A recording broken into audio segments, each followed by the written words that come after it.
आज आपका स्कूल जानूंगा मैं वो सवाल मैं एक चीज पूछ रहा हूँ। क्या मैं अगर प्रधानमंत्री मोदी रोते हैं तो इससे आपको आपत्ति क्या है? अभी आपने देखा होगा कि राकेश टिकैत भी रोए थे किसान आंदोलन में गाजीपुर बॉर्डर पे। तो किसानों की आप एक बात बताइए, एक मिनट आप एक बात नहीं एक मिनट, प्रधानमंत्री किसान किस पहले बताइए मुझे, पहले मुझे आप ये बताइए, करने के लिए रो रहे हैं, सिर्फ सिंपैथी है। अगर दिल में हमदर्दी होती तो किसान इस देश का है, या ये बताइए कि किसान देश के अंदर नहीं आता? तो इतने सारे किसान मरे, 400 से ज्यादा किसान शहीद हुए, प्रधानमंत्री की आंख से एक आंसू टपका? बताइए, अपनी बूढ़ी माँ को नोटबंदी की कतार में लगाया, प्रधानमंत्री का दिल पसीजा। योगी आदित्यनाथ जी अपने पिताजी के अंतिम संस्कार में नहीं गए, क्या उनका दिल पसीजा? जिन लोगों का दिल अपने घर और परिवार को लेकर नहीं पसीजा, वो आपके और हमारे लिए क्या सहानुभूति, क्या हमदर्दी अपने दिल में रखेंगे?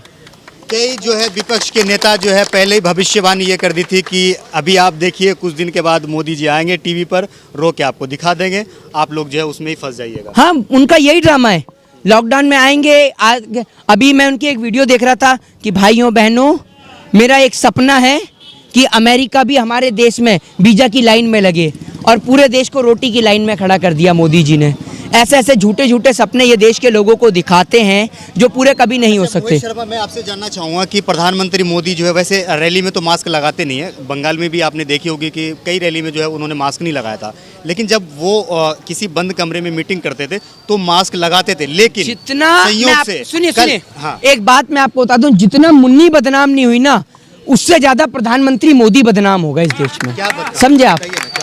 शिक्षा के नाम पे, स्वास्थ्य के नाम पे, बेरोजगारी के नाम पे, देश के अंदर स्वास्थ्य सेवाएं न प्रदान कराने के नाम पर, देश के अंदर युवाओं से रोजगार छीनने के नाम पर बदनामी तो हुए, और क्या हुए? लंबी लंबी बात तो कर रही है ना कि हम काम कर रहे हैं, एक मिनट, लंबी बातें करने से को मेडिसिन मिल रहे हैं, हॉस्पिटल्स हैं, वेंटिलेटर हैं, बेड हैं, सबकी बात। आप एक बात मुझे, लंबी बातें करने से सब काम हो जाता है? आपको मैं बोलूं मैं स्विट्जरलैंड से आया हूं, कल रात को मलेशिया निकल जाऊंगा। काम नहीं किया, आप ये कह रहे काम नहीं हाँ। किया 7 सालों में, तो फिर बंगाल में बीजेपी 80 सीटों पर क्यों पहुंच गई? वो सबको पता है कि कैसे पहुंची और कैसे नहीं पहुंची है। सत्ता नहीं बनी ना, सत्ता बनी नहीं बनी, इतने सीटों पे जीत हुई है ना, हम उसकी बात कर रहे हैं। बात सुनिए, अभी भी देश में अभी भी मैं आपसे कहता हूँ 45% जनता ऐसी है जो अभी भी नहीं समझ रही है, लेकिन जिनके घरों से चिताएं उठ रही हैं, जिनों के घर से जनाजा उठ रहा है, वो लोग अब समझ रहे हैं, चाहे वो हिंदू हो, मुस्लिम हो, सिख हो, ईसाई हो। आप एक बात बताइए, क्या आप इस देश के अंदर हिंदू मुस्लिम के नाम के दंगे को समर्थन देते हैं? बिल्कुल नहीं।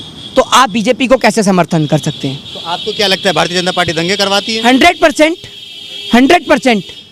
इनके नेता बयान देते हैं मंदिर और मस्जिद के नाम पर, राम और रहीम के नाम पर, और इनके एक बयान के कारण पूरे देश में दंगे हो जाते हैं।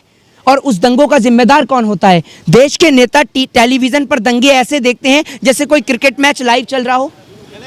इतने दंगे हुए बंगाल इलेक्शन के दौरान कि बीजेपी के कार्यकर्ताओं को मारा जा रहा है, वो मारा जा रहा है, ये जा रहा है। अब एक बात बताइए, सरकार बन गई, अब एक कार्यकर्ता नहीं मर रहा बीजेपी का, ऐसा क्यों? ऐसा क्यों? रीजन दीजिए, ऐसा क्यों? अब तो नहीं पिट रहा ना, अब तो एक मिनट सुनिए, अब बीजेपी की सरकार यहाँ पर नहीं बनी है, तृणमूल कांग्रेस की सरकार बंगाल में बनी हुई है। तो अब बताइए कि अब बीजेपी के नेता क्यों नहीं पिट रहे यहाँ पर, जबकि यहाँ पर बीजेपी की सरकार नहीं है? और बीजेपी के नेता वापस टीएमसी में क्यों आ रहे हैं? जो इनके नेता बयान दे रहे हैं बीजेपी के कि दीदी के बिना मैं नहीं रह सकता हूँ, अब क्या है ये बताइए ना? क्योंकि उन्हें अपनी गलती का एहसास है, और जो अपने वतन से प्रेम करता है और जिसका ज़मीर जिंदा है और जिसके घर और परिवार के लोगों ने इस भारत माँ के खातिर, इस मुल्क के खातिर अपने प्राणों को न्योछावर किया है, वो हरगिज अपने भारत माँ को बिकने नहीं देगा। आप ये कहना चाह रहे हैं कि बीजेपी जो है हिंदू मुसलमान के अलावा उनके पास कोई मुद्दा कोई एजेंडा ही नहीं है?